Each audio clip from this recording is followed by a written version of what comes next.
추운 계절인 봄이 지나가면서 수많은 유럽 관광객들이 한국으로 여행을 온다고 합니다. 2024년 12월까지의 전체 방한 외래 관광객 수는 약 1650만 명으로 전년 동기 대비 48.4% 증가하였으며 독일과 프랑스, 스페인과 이탈리아에서의 방한 관광객 수는 57.1% 증가하였습니다. 이러한 증가는 한국의 문화, 음식, 역사 등에 대한 유럽인들의 관심이 높아졌음을 보여주는데요. 오늘은 유럽의 여행 커뮤니티 사이트에서 일본과 한국 여행을 한 주인공의 사연을 여러분께 들려드리려고 합니다. 도대체 한국과 일본의 여행의 차이는 무엇일까요? 여러분의 좋아요 버튼에 힘을 얻어 비디오를 재생하겠습니다. 바로 지금 오늘의 사연 시작하겠습니다. 안녕하세요. 저는 스페인 마요르카에 사는 클라우디아라고 합니다. 한국에 계신 분들이라면 한 번쯤 궁금해하실 수도 있겠어요. 외국인들이 한국을 여행하면 어떤 점이 인상 깊을까요? 저는 최근 일본과 한국을 여행하면서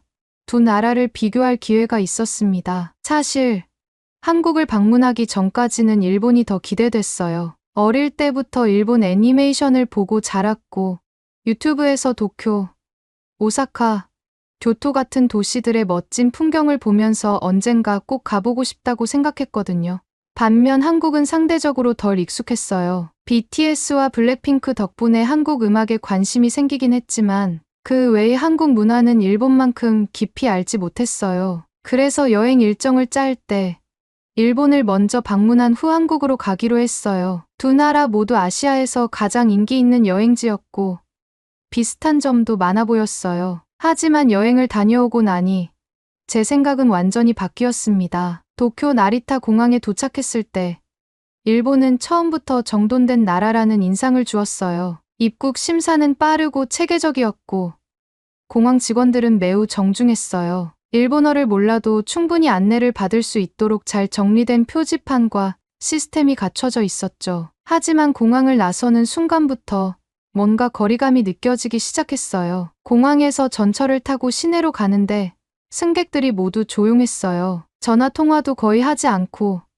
서로 눈을 마주치지도 않았어요. 마치 모든 사람들이 자신의 세계 속에 갇혀있는 듯한 느낌이었어요. 신주쿠, 시부야, 아사쿠사 같은 관광지를 돌아다니면서 일본의 아름다운 모습을 직접 볼 수 있었어요. 네온사인이 반짝이는 시부야 거리는 정말 인상적이었고 전통적인 분위기가 남아있는 아사쿠사도 매력적이었어요. 일본 음식도 기대했던 만큼 맛있었고 지하철도 시간을 정확하게 지켜서 운행되었어요. 하지만 며칠이 지나면서 조금씩 불편한 점이 보이기 시작했어요. 일본에서 가장 불편했던 것은 사람들과의 교류가 거의 없었다는 점이에요. 스페인에서는 낯선 사람과도 쉽게 대화를 나눌 수 있어요. 식당에서든 길거리에서든 자연스럽게 인사를 주고받고 이야기를 나누는 게 익숙한 문화죠. 하지만 일본에서는 아무도 먼저 말을 걸지 않았어요. 한 번은 길을 찾다가 지도를 보며 고민하고 있었어요. 주변에 사람들이 있었지만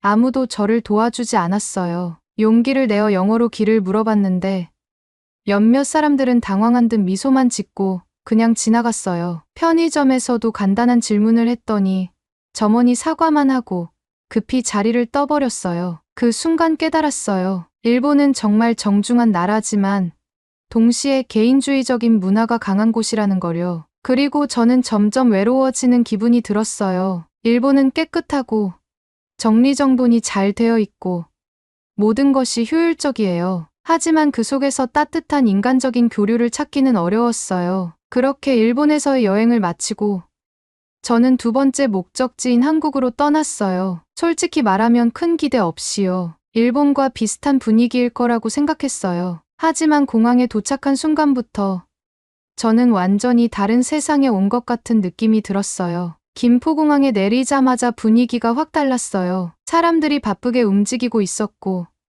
직원들은 분주하게 안내를 하고 있었어요. 그런데 공항의 분위기가 일본과는 다르게 활기차고 에너지가 넘쳤어요. 짐을 찾고 공항을 나서는데 버스 정류장을 찾지 못해서 두리번거리고 있었어요. 그런데 어떤 한국인이 다가와서 말을 걸었어요. 어디 가세요?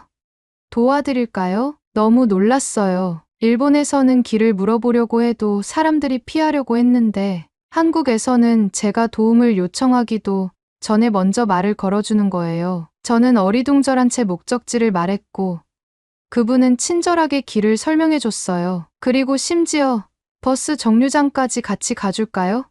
라고까지 물어봤어요. 이 순간 저는 직감적으로 느꼈어요. 아, 여긴 다르구나. 버스를 타고 서울 시내로 가는 동안 창밖을 보면서 계속 생각했어요. 한국 사람들은 정말 다정하구나. 아직 본격적인 여행이 시작되지도 않았는데 벌써부터 일본과의 차이가 선명하게 느껴졌어요. 창밖을 바라보며 생각에 잠겼습니다. 일본에서 한국으로 넘어온 지 불과 몇 시간이 채 지나지 않았지만 공항에서부터 분위기가 전혀 다르다는 것을 확실히 느낄 수 있었어요. 일본에서는 모든 것이 정해진 틀 안에서 조심스럽게 돌아가는 분위기였어요. 질서정연하고 조용했지만 동시에 어딘가 차갑고 거리감이 느껴졌습니다. 반면 한국은 훨씬 더 생동감이 넘쳤어요. 사람들은 빠르게 움직였고 공항 직원들도 적극적인 태도를 보였죠. 무엇보다 낯선 외국인에게도 거리낌 없이 말을 거는 모습이 가장 인상적이었습니다. 서울역에서 내려 환승을 하기 위해 버스 정류장을 또 찾고 있던 저는 순간적으로 방향을 잃어 한참을 두리번거리고 있었어요. 가방에서 핸드폰을 꺼내 지도를 확인하려던 찰나 누군가 다가와 말을 걸었습니다. 어디 가세요?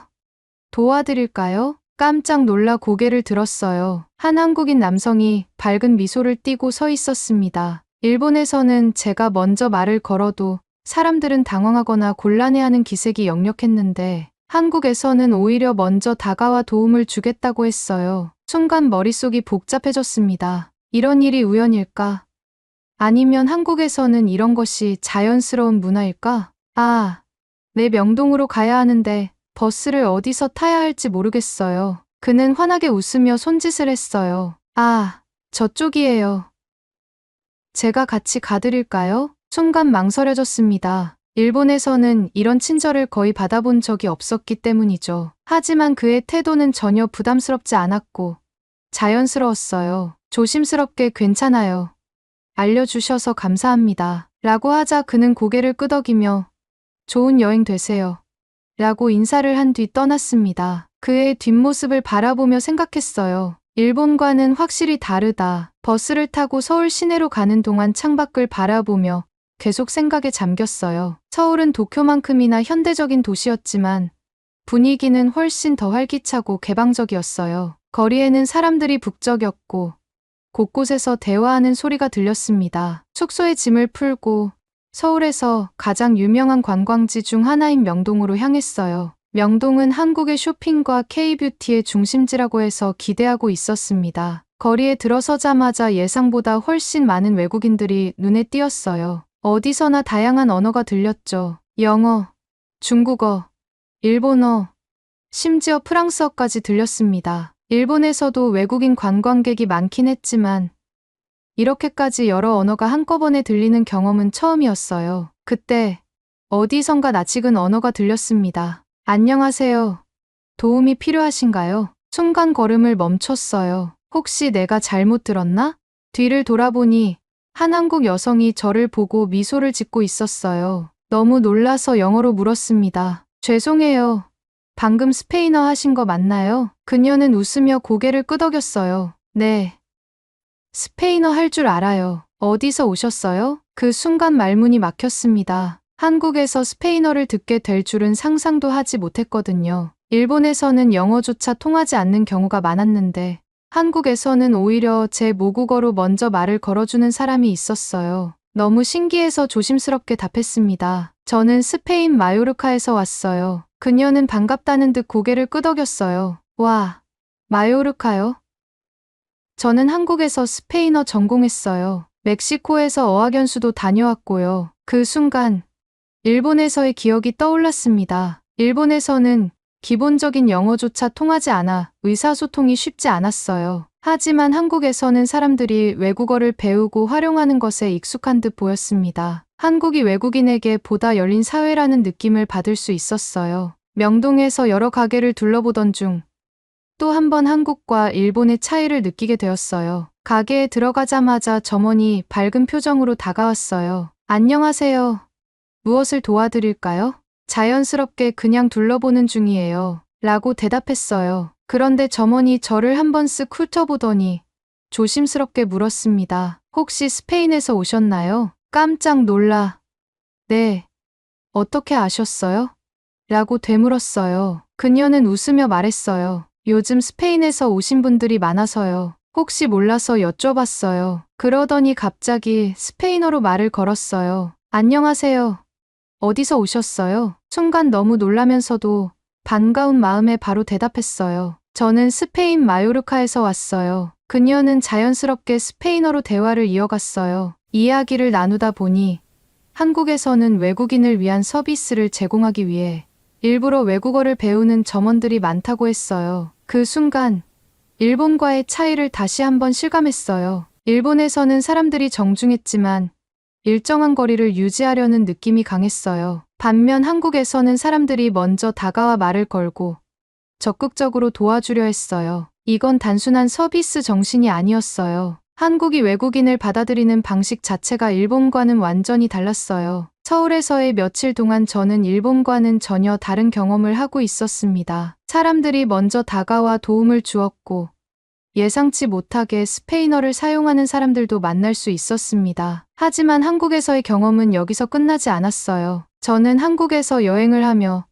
또 한 번 깊은 감동을 받는 순간을 맞이하게 되었습니다. 그날 저는 아침 일찍 숙소를 나와 북촌 한옥마을을 방문하기로 했어요. 전통적인 한옥들이 늘어선 골목길을 걷고 있으면 마치 과거로 돌아간 듯한 기분이 들 거라고 해서 기대가 컸습니다. 서울의 현대적인 모습과는 또 다른 매력을 가진 곳이라는 이야기를 들었기 때문이죠. 지하철을 타고 안구역에서 내려 한옥마을로 향하는 길.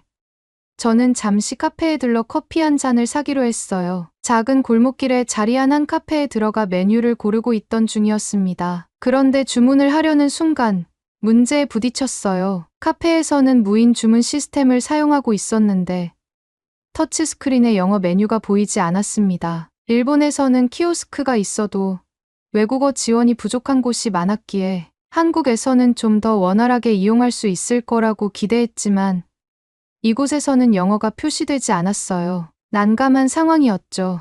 당황하며 화면을 몇 번 눌러보다가 직원에게 도움을 요청해야겠다고 생각했습니다. 마침 계산대에서 커피를 내리고 있던 직원이 저를 바라보며 다가왔어요. 필요한 메뉴 있으세요? 영어로 도와드릴까요? 그 순간 저는 놀라지 않을 수 없었습니다. 제가 도움을 요청하기도 전에 직원이 먼저 영어로 말을 걸어준 거였어요. 일본에서는 영어로 길을 묻거나 주문을 하려고 해도 대부분의 사람들이 당황하거나 곤란한 표정을 지으며 피하려 했어요. 하지만 한국에서는 오히려 직원이 먼저 영어를 사용하며 저를 배려하고 있었습니다. 아, 네. 감사합니다. 라떼를 하나 주문하고 싶어요. 직원은 자연스럽게 키오스크 화면을 조작하며 주문을 도와주었고 저는 무사히 커피를 받을 수 있었습니다. 작은 일이었지만 외국인을 배려하는 한국의 문화가 다시 한번 느껴졌어요. 커피를 들고 북촌 한옥마을로 향하는 길. 저는 예상보다 훨씬 복잡한 골목길을 마주하게 되었습니다. 한옥마을은 언덕 위에 자리하고 있어서 길이 꽤나 가파르고 이리저리 이어진 작은 골목이 많았어요. 관광객들이 많이 찾는 명소라고 들었지만 길 안내 표지판이 많지 않아서 초행길인 저는 방향을 찾기가 어려웠습니다. 지도를 확인하며 길을 찾아가고 있는데 갑자기 한 할머니께서 다가오셨어요. 어디 가려고 해요? 순간 당황했습니다. 일본에서는 어르신들이 외국인에게 먼저 말을 거는 경우를 거의 본 적이 없었기 때문이죠. 하지만 한국에서는 길을 찾지 못하고 헤매는 저를 보고 먼저 다가와 도움을 주려는 분이 계셨던 거예요. 아, 저는 북촌 한옥마을을 구경하러 왔는데 길을 잘 모르겠어요. 할머니는 환하게 웃으며 손짓을 하셨어요. 이쪽으로 가면 돼요. 저 따라와요. 그렇게 저는 자연스럽게 할머니와 함께 길을 걷게 되었습니다. 할머니께서는 천천히 걸으며 한옥마을에 대한 이야기도 들려주셨어요. 한국의 전통 가옥인 한옥이 어떻게 지어졌는지, 이곳이 왜 관광객들에게 인기 있는지 설명해 주셨죠. 한국 사람들은 예전부터 마당이 있는 집에서 살았어요. 그런데 요즘은 아파트에서 사는 사람들이 많아서 이런 한옥이 점점 줄어들고 있죠. 할머니의 설명을 들으며 걷다 보니 어느새 목적지에 도착해 있었습니다. 저는 감사한 마음에 정중하게 인사를 드렸어요. 정말 감사합니다. 덕분에 길을 잘 찾았어요. 할머니께서는 환하게 웃으며 손을 흔드셨어요. 즐겁게 구경하고 가요. 한국 좋아요? 그 순간 저는 망설임 없이 대답했습니다. 네.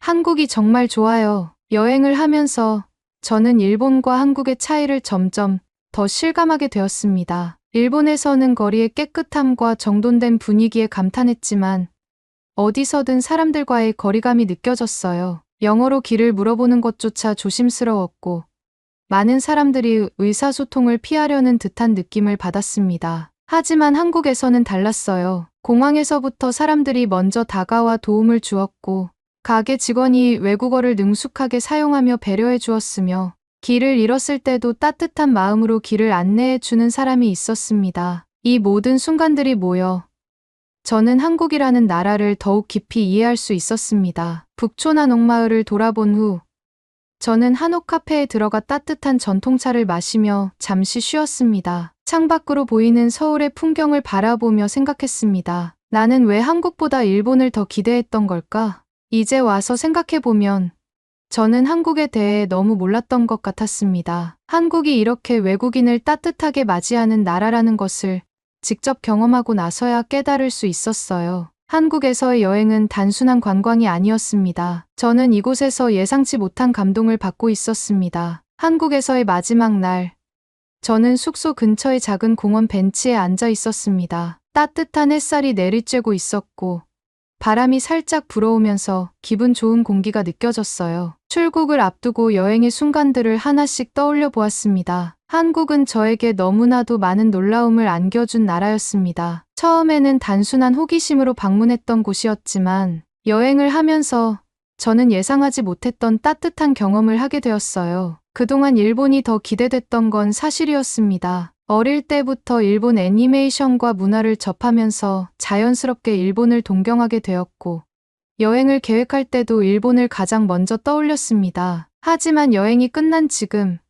제게 더 깊은 인상을 남긴 곳은 한국이었습니다. 두 나라 모두 발전된 도시와 멋진 풍경을 가지고 있었어요. 대중교통도 편리했고 음식도 맛있었죠. 하지만 여행을 하면서 가장 큰 차이를 느꼈던 부분은 사람들과의 거리감이었습니다. 일본에서는 낯선 사람에게 말을 걸기가 쉽지 않았습니다. 제가 길을 헤매고 있어도 질문을 하려고 해도 대부분의 사람들은 조용히 지나가거나 피하는 경우가 많았어요. 반면 한국에서는 제가 도움을 요청하기도 전에 사람들이 먼저 다가와 말을 걸었습니다. 공항에서부터 길을 안내해 준 사람, 버스를 기다리던 저에게 먼저 도움을 주겠다고 한 사람, 북촌 한옥마을에서 길을 잃었을 때 먼저 다가와 길을 안내해 준 할머니까지 한국에서는 낯선 사람에게도 따뜻한 관심을 보이는 분위기가 자연스러웠어요. 일본이 정중한 태도를 중요시한다면 한국은 정이 넘치는 문화라는 생각이 들었습니다. 일본에서는 영어를 사용하려고 하면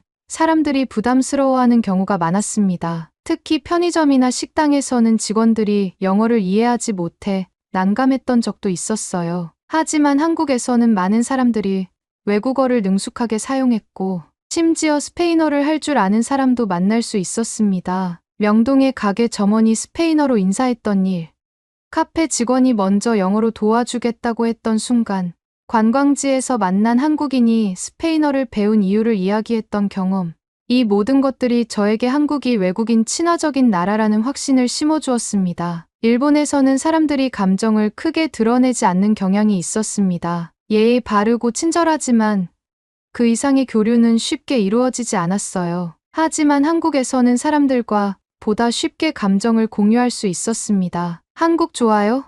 라고 물으며 웃던 할머니, 즐거운 여행 되세요. 라고 인사하며 떠난 공항 직원, 혹시 도움이 필요하세요? 라며 먼저 다가온 거리의 사람들, 이런 작은 순간들이 쌓이면서 한국이라는 나라가 점점 더 따뜻하게 느껴졌어요. 한국에서 보낸 시간은 단순한 여행이 아니었습니다. 저는 이곳에서 사람과 사람이 가까워지는 법을 배웠어요. 한국에서는 낯선 사람과도 자연스럽게 대화가 이어졌고 그 과정에서 저는 더 이상 외롭지 않았습니다. 여행을 하면서 단순히 관광지를 돌아보는 것이 아니라 사람들과 교류하며 진짜 한국을 경험할 수 있었습니다. 저는 한국에서의 경험을 절대 잊지 못할 것 같아요. 이곳에서 만난 따뜻한 사람들, 거리의 활기찬 분위기, 그리고 예상치 못한 감동적인 순간들까지. 한국은 단순한 여행지가 아니라 제가 다시 돌아오고 싶은 곳이 되었습니다. 저는 이 글을 통해 많은 한국인들에게 제 경험을 공유하고 싶었습니다. 한국에서의 시간은 제게 정말 특별한 의미로 남았어요. 일본과 한국 중 어디를 더 추천하냐고 묻는다면 저는 주저없이 한국을 선택할 거예요. 마요르카에서 글을 쓰면서 다시 한번 한국에서의 추억을 떠올려 봅니다. 언젠가 다시 한국을 찾게 된다면 이번에는 여행자가 아닌 한국을 더 깊이 이해하는 사람으로서 돌아오고 싶습니다. 고마워요, 한국. 다음에 다시 만나요. 오늘의 사연은 여기까지입니다. 앞으로도 수많은 관광객이 한국에서 즐거운 추억을 쌓는 일이 많아졌으면 합니다. 한국과 일본의 차이에 대한 여러분의 생각을 댓글로 남겨주세요. 오늘의 비디오가 공감이 되신다면 구독, 좋아요 한 번씩 부탁드리겠습니다. 그리고 여러분의 댓글은 제게 큰 힘이 됩니다. 다음엔 더 흥미로운 사연으로 여러분을 찾아뵙겠습니다. 시청해주셔서 감사합니다. 영국에서 끼니를 때우려는 한 여성에게 놀라운 일이 벌어졌습니다. 한국의 K푸드가 연일 화제를 이끄는 만큼 한국의 음식을 먹으려고 하는데요. 그런데 상표명이 메이드 인 차이나라고 적혀 있습니다. 도대체 한국 제품에 무슨 일이 벌어진 것일까요? 여러분의 좋아요 버튼에 힘을 얻어 비디오를 재생하겠습니다. 바로 지금 오늘의 사연 시작하겠습니다. 안녕하세요. 저는 영국 런던에 살고 있는 에밀리 윌슨이라고 합니다. 저는 원래 한국 문화에 깊은 관심을 가지게 된 평범한 영국인이에요. 처음에는 단순히 넷플릭스에서 우연히 본 한국 드라마가 전부였어요. 하지만 사랑의 불시착, 이태원 클라스, 오징어 게임 같은 작품들을 보면서 한국이라는 나라가 너무나 매력적으로 느껴졌습니다. 드라마를 보면서 자연스럽게 한국 음식에도 관심이 갔어요. 특히 등장인물들이 먹는 음식들이 굉장히 맛있어 보였거든요. 떡볶이, 삼겹살, 김치찌개 같은 음식들이 화면을 가득 채울 때마다 군침이 돌았습니다. 그렇게 저는 한국 마트를 찾기 시작했고 처음으로 한국 라면을 사 먹었어요. 그 중에서도 제가 가장 좋아하는 건 단연 불닭볶음면이었습니다. 사실 저는 원래 매운 음식을 잘 먹는 편이 아니었어요. 영국에서 자란 제 입맛에는 조금만 매워도 힘들었거든요. 하지만 친구가 한번 도전해 보라고 해서 반신반의하며 한 입 먹어봤는데 처음에는 입안이 불타는 듯한 충격적인 매운맛이었어요. 혀가 얼얼하고 속이 따끔거렸지만 이상하게도 다음날 또 먹고 싶어졌어요. 그렇게 저는 불닭볶음면에 완전히 빠져버렸습니다. 매운맛에 중독된 후로는 일주일에 3번은 꼭 먹었어요. 퇴근 후 스트레스가 쌓이면 불닭볶음면을 하나 끓여서 치즈를 올려 먹거나 계란 프라이를 곁들이는 게 저만의 힐링 루틴이었어요. 그런데 몇 주 전부터 뭔가 이상한 느낌이 들기 시작했습니다. 불닭볶음면을 먹을 때마다 뭔가 맛이 미묘하게 달라진 거예요. 처음에는 그냥 컨디션 문제라고 생각했어요. 혹시 감기에 걸려서 혀 감각이 둔해진 걸까?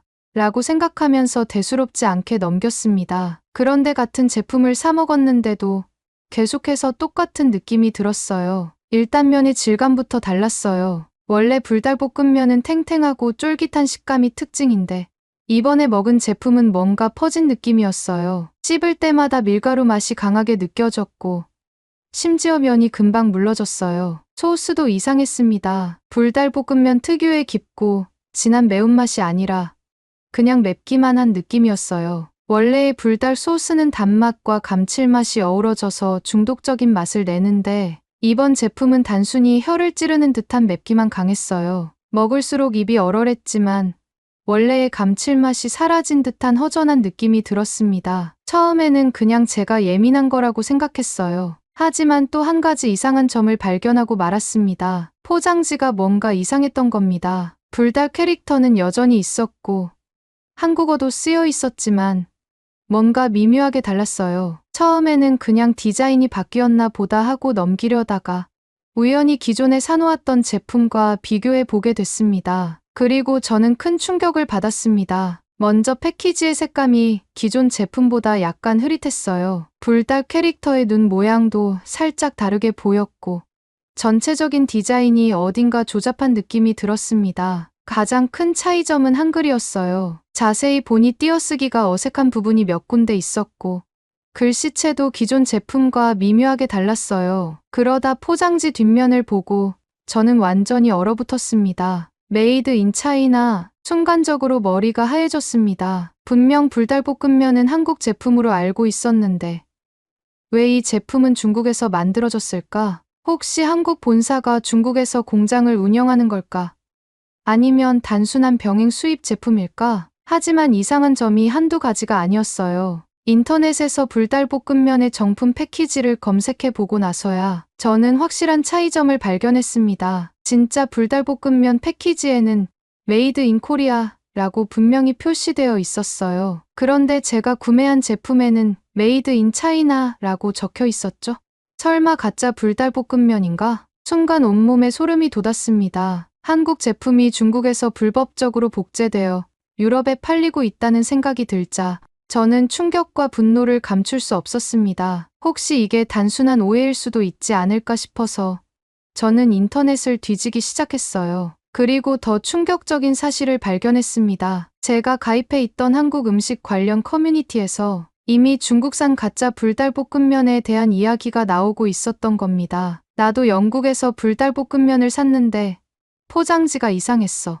중국에서 불법으로 만들어서 유럽에 판다는 얘기가 있어. 진짜 불달볶음면보다 맛이 떨어진다고 하더라. 저는 더욱 불안해졌습니다. 혹시 나뿐만 아니라 다른 사람들도 모르는 사이에 가짜 제품을 먹고 있는 건 아닐까? 혹시 이 제품이 안전하지 않은 원료로 만들어졌다면 어떡하지?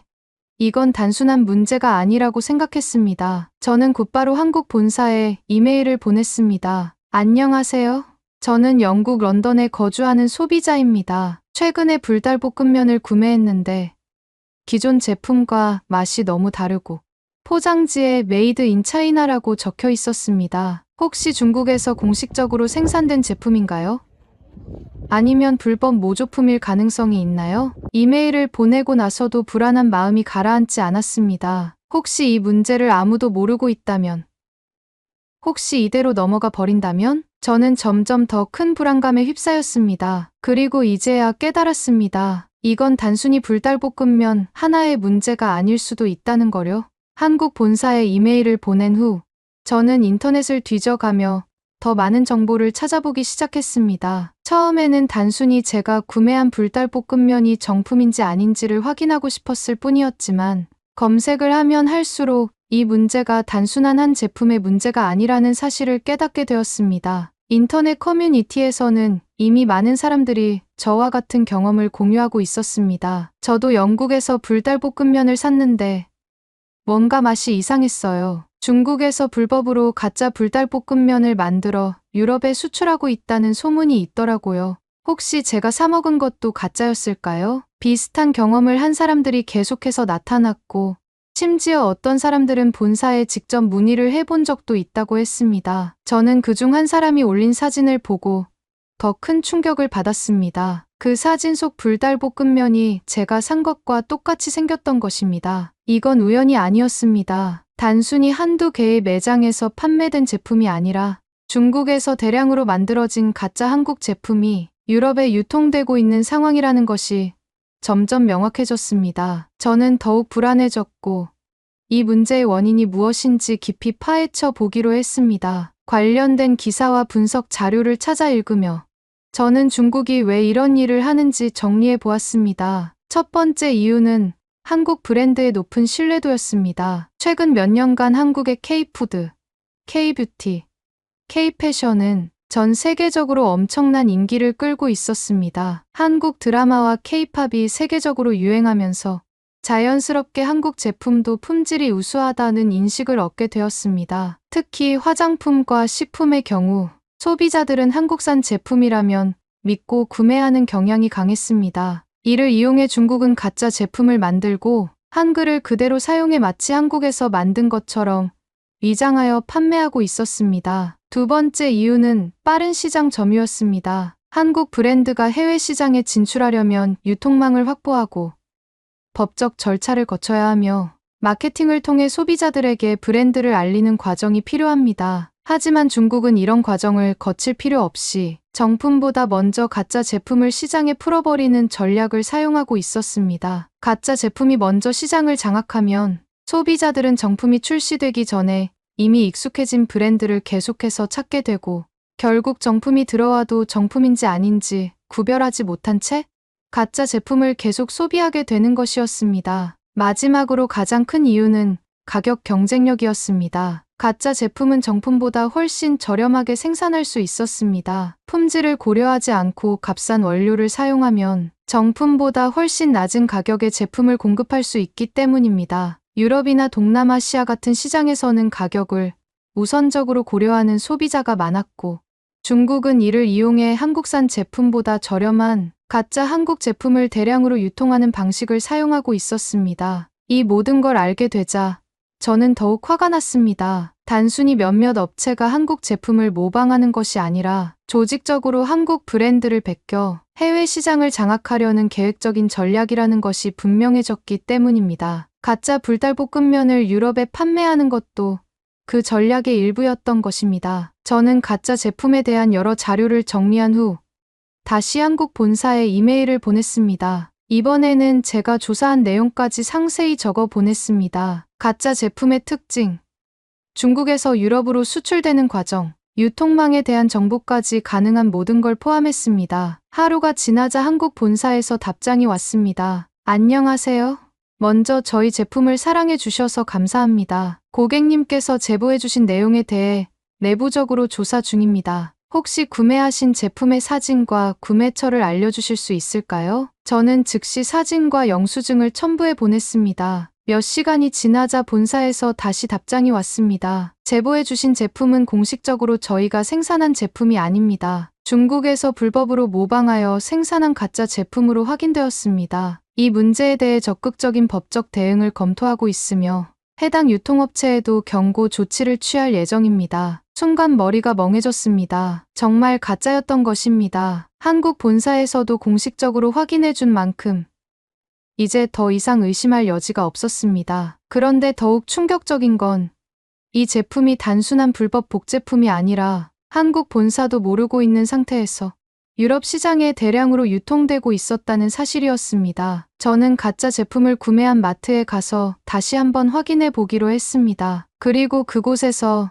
저는 더 심각한 문제를 발견했습니다. 불닭볶음면뿐만 아니라 한국산이라고 적힌 다른 제품들까지도 모두 중국에서 만들어진 가짜일 가능성이 높았던 것입니다. 예를 들면 한국 화장품 브랜드의 로고가 적힌 스킨케어 제품이 있었는데 뒷면을 보니 제조국이 중국이었습니다. 한국산 마스크팩처럼 보이는 제품들도 자세히 보니 중국에서 제조된 것이었습니다. 저는 그 자리에서 몇 가지 제품을 구매한 후 집에 돌아와 정품과 비교해 보았습니다. 결과는 예상대로였습니다. 이제 확신이 들었습니다. 이 문제는 단순히 불닭볶음면 하나에 국한된 것이 아니라 한국 제품 전반을 노린 조직적인 움직임이었습니다. 저는 이 사실을 더 많은 사람들에게 알려야겠다고 결심했습니다. 이제 더 이상 가만히 있을 수 없었습니다. 한국 본사에서 제가 구매한 불닭볶음면이 가짜라는 사실을 확인해 주었을 때 저는 안도감과 동시에 더 큰 분노를 느꼈습니다. 단순히 한 번 속은 문제가 아니라 이 가짜 제품이 유럽 전역으로 유통되고 있었고 한국 본사조차 모르고 있는 상황이었다는 점이 가장 충격적이었습니다. 이제는 단순한 개인적인 문제를 넘어선 문제였습니다. 한국 브랜드 전체의 신뢰도와 관련된 문제였고 만약 이대로 방치된다면 한국 제품의 이미지가 훼손될 수도 있는 상황이었습니다. 저는 한국 본사가 이 문제를 법적으로 강력하게 대응해 주길 바라면서도 혹시라도 중국이 이에 대해 어떤 반응을 보일지 궁금해졌습니다. 저는 중국에서 가짜 제품을 제조해 유럽에 유통하는 과정이 어떻게 이루어지는지 더 깊이 알아보기 위해 추가 조사를 시작했습니다. 그리고 그 과정에서 저는 더욱 기가 막힌 사실을 알게 되었습니다. 한국에서 중국의 가짜 제품 문제를 여러 차례 문제 삼았지만 중국은 대부분 우리는 불법을 저지른 것이 아니다라는 태도를 보였습니다. 중국 기업들은 가짜 한국 제품을 판매하면서도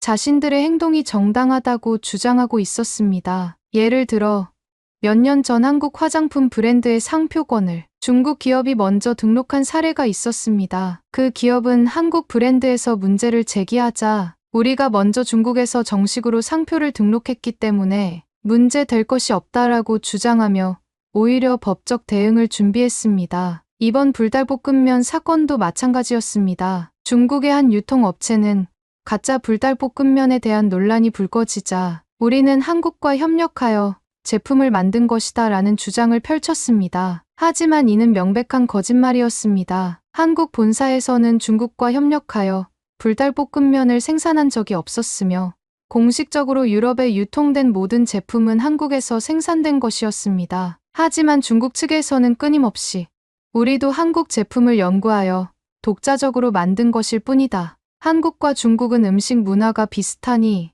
이런 제품이 나올 수밖에 없다라는 식의 억지를 부리고 있었습니다. 저는 정말 이해할 수가 없었습니다. 정품과 똑같은 패키지를 사용하고 브랜드 로고와 한글까지 그대로 따라하면서도 자신들이 한국 제품을 모방한 것이 아니라고 주장하는 모습이 너무나도 뻔뻔하게 느껴졌습니다. 그러던 중 저는 또 다른 충격적인 광경을 목격하게 됩니다. 불닭볶음면 사건이 해결되는 듯했지만 몇 주 후 저는 런던의 한 슈퍼마켓에서 더 심각한 문제를 발견했습니다. 한국 화장품 브랜드의 클렌징 폼과 마스크팩이 한국 제품인 것처럼 진열되어 있었는데 자세히 보니 패키지 하단에 메이드 인 차이나라고 적혀 있었습니다. 처음에는 단순히 한국 브랜드가 중국에서 공장을 운영하는 것일 수도 있다고 생각했습니다. 하지만 뒷면의 성분표를 확인해 보니 한국 정품과 완전히 다른 성분이 포함되어 있었습니다. 이건 또 다른 가짜 제품이었습니다. 저는 점점 확신이 들었습니다. 중국이 한국의 제품을 단순히 일부 모방하는 것이 아니라 한국 브랜드 전체를 자신들의 것으로 만들려 하고 있다는 사실을요. 한국 제품이 전 세계적으로 인기가 많아지면서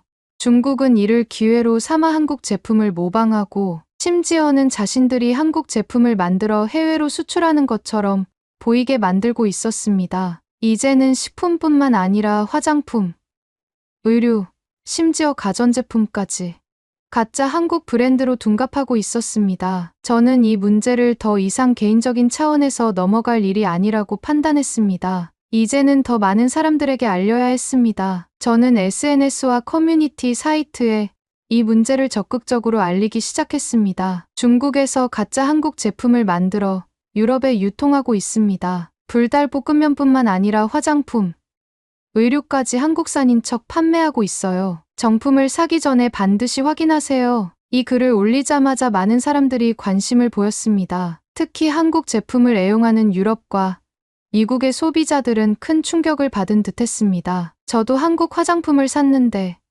혹시 가짜일 수도 있겠네요. 어떻게 구별할 수 있나요? 영국에서도 이런 일이 벌어지고 있었다니 믿을 수가 없어요. 정품과 가짜를 어떻게 구별하는지 알려주세요. 저는 한국 제품을 구별하는 방법을 정리해서 공유했습니다. 첫 번째로 구매 전 반드시 제조국을 확인해야 한다는 점이었습니다. 많은 소비자들이 한글이 적혀 있기만 하면 무조건 한국 제품이라고 믿는 경향이 있었습니다. 하지만 실제로는 패키지에 한글이 적혀 있어도 중국에서 제조된 제품이 많았습니다. 두 번째로 공식 판매처에서 구매하는 것이 가장 안전한 방법이라는 점이었습니다. 가짜 제품들은 주로 일반 마트나 온라인에서 저렴한 가격으로 판매되는 경우가 많았습니다. 마지막으로 패키지 디자인과 성분표를 꼼꼼히 확인하는 것이 필요했습니다. 정품과 가짜 제품을 비교했을 때 미묘하게 다른 부분이 존재하는 경우가 많았습니다. 이 정보를 공유한 후 많은 사람들이 제 글에 반응을 보였습니다. 특히 한국 제품을 애용하는 유럽과 미국의 소비자들은 큰 충격을 받은 듯했습니다. 어떤 사람들은 자신이 이미 가짜 제품을 샀을지도 모른다며 불안해했고 또 다른 사람들은 정품과 가짜를 구별하는 방법을 더 자세히 알고 싶어 했습니다. 그렇게 많은 사람들이 관심을 보이자 저는 이 문제를 한국 언론에도 제보하기로 결심했습니다. 한국 브랜드 전체가 위협받고 있는 상황에서 단순히 개인적인 차원에서 문제를 해결하는 것만으로는 부족하다고 느꼈기 때문입니다. 이제는 단순한 소비자 보호 문제가 아니라 한국 브랜드의 신뢰도를 지키기 위한 싸움이 되어야 한다고 생각했습니다. 저는 한국 언론에 제보를 한 후 답변을 기다리는 동안 더 많은 사람들에게 이 문제를 알리기 위해 SNS와 온라인 커뮤니티에서 활동을 이어갔습니다. 가짜 한국 제품이 유럽뿐만 아니라 전 세계적으로 유통되고 있을 가능성이 높았기 때문에 더 많은 소비자들이 이 문제를 인식하고 주의할 필요가 있다고 생각했습니다. 그러던 중 한국의 한 언론사에서 연락이 왔습니다. 제보해 주신 내용에 대해 매우 흥미롭게 보고 있습니다. 혹시 자세한 인터뷰가 가능할까요? 저는 기꺼이 응하겠다고 했습니다. 이 문제가 단순히 저만의 경험이 아니라 전 세계적으로 퍼지고 있는 심각한 문제라는 것을 알릴 수 있는 기회였기 때문입니다. 인터뷰는 화상으로 진행되었습니다. 기자는 먼저 제가 가짜 불닭볶음면을 사게 된 과정과 그 후에 발견한 가짜 한국 화장품들에 대해 자세히 물어보았습니다. 저는 최대한 자세히 설명하며 가짜 제품과 정품을 비교한 사진도 함께 제공했습니다. 가짜 제품이 유럽에서 판매되고 있다는 사실을 알고 매우 충격을 받았습니다. 처음에는 단순히 불닭볶음면 하나의 문제라고 생각했지만 조사해보니 화장품, 의류, 생활용품까지 가짜 한국 제품이 유통되고 있었습니다. 기자는 깊은 관심을 보이며 질문을 이어갔습니다. 그렇다면 중국에서는 이 문제에 대해 어떻게 반응하고 있습니까? 저는 한숨을 쉬며 대답했습니다. 중국 측은 자신들이 한국 제품을 모방한 것이 아니라 한국과 협력해 만든 제품이라고 주장하고 있습니다. 하지만 이는 명백한 거짓말입니다. 한국 본사에서도 공식적으로 가짜 제품이라고 확인했고 법적 대응을 준비하고 있습니다. 하지만 중국의 유통망은 너무나도 크고 조직적이라서 완전히 막아내기가 쉽지 않은 상황입니다. 기자는 마지막으로 저에게 물었습니다. 이 문제를 해결하기 위해 소비자들에게 어떤 메시지를 전하고 싶으신가요? 저는 확신에 찬 목소리로 말했습니다. 소비자들 스스로가 더욱 주의해야 합니다. 가짜 한국 제품이 점점 늘어나고 있는 상황에서 정품과 가짜를 구별하는 법을 알고 믿을 수 있는 공식 판매처에서 구매하는 것이 중요합니다. 또한 한국 본사들이 적극적으로 나서서 가짜 제품을 단속하고 법적 대응을 해야 합니다. 가짜 제품이 계속해서 시장을 장악하면 결국 한국 브랜드의 신뢰도가 무너질 수도 있습니다. 인터뷰가 끝난 후 저는 이 문제가 곧 기사로 보도될 것이라는 이야기를 들었습니다. 그제야 조금은 안심이 되었습니다. 이제 더 많은 사람들이 이 문제를 인식하고 경각심을 가질 수 있을 테니까요. 며칠 후 한국 본사에서도 공식적으로 성명을 발표했습니다. 최근 유럽에서 가짜 한국 제품이 유통되고 있다는 제보를 받고 이에 대한 내부 조사를 진행하였습니다. 확인 결과 일부 중국 업체들이 불법적으로 저희 제품을 모방하여 판매하고 있는 것이 드러났습니다. 이에 대해 강력한 법적 대응을 진행할 예정이며 소비자 여러분께서도 정품 여부를 반드시 확인하고 구매해 주시길 바랍니다. 이 발표는 한국뿐만 아니라 해외에서도 큰 화제가 되었습니다. 많은 소비자들이 한국 제품을 사랑하는 만큼 이 문제를 심각하게 받아들이고 있었던 것입니다. 유럽과 미국의 한류 팬 커뮤니티에서도 큰 반응이 있었습니다. 이제부터는 한국 제품을 살 때 더 신중하게 확인해야겠어요. 중국이 한국 브랜드를 이렇게 베끼고 있다니 충격입니다. 소비자로서도 가짜 제품을 거부해야겠어요. 정품 판매처 리스트를 공유해주세요. 공식 판매처에서만 구매할게요. 저는 이 반응을 보면서 소비자들의 힘이 얼마나 중요한지를 다시금 깨달았습니다. 이 사건을 겪으며 저는 한국 브랜드를 보호하는 것이 단순히 기업의 역할만이 아니라 소비자들의 역할도 중요하다는 사실을 절실히 느꼈습니다. 한국 기업들은 가짜 제품을 단속하고 법적 조치를 취하는 것이 중요하지만 소비자들 역시 정품과 가짜를 구별하고 가짜 제품을 구매하지 않도록 주의해야 했습니다. 그래서 저는 앞으로도 한국 제품을 사랑하는 소비자로서 정품을 구매하고 가짜 제품이 유통되는 문제를 경계하며 더 많은 사람들에게 정보를 공유하기로 마음먹었습니다. 이 문제는 한 번의 사건으로 끝나는 것이 아닙니다. 하지만 저와 같은 소비자 한 명 한 명이 주의를 기울인다면 결국 가짜 제품이 설 자리는 점점 줄어들 것이라 믿습니다. 한국 브랜드는 우리가 함께 지켜야 합니다. 이 글을 읽고 계신 분들도 앞으로 한국 제품을 구매할 때 한 번 더 확인해 주세요. 우리가 지키지 않으면 누군가가 우리의 사랑하는 브랜드를 빼앗아 갈 수도 있습니다. 한국 제품은 한국에서 만들어져야 합니다. 이 메시지가 더 많은 사람들에게 전해지길 바랍니다. 오늘의 사연은 여기까지입니다. 중국의 모방은 옛날부터 잘 알려져 있죠. 각종 짝퉁이 난무하는 중국에서 이젠 한국의 제품까지 빼앗으려 하고 있습니다. 이 사건에 대한 여러분의 생각을 댓글로 남겨주세요. 오늘의 비디오가 공감이 되신다면 구독, 좋아요 한 번씩 부탁드리겠습니다. 그리고 여러분의 댓글은 제게 큰 힘이 됩니다. 다음엔 더 흥미로운 사연으로 여러분을 찾아뵙겠습니다. 시청해 주셔서 감사합니다.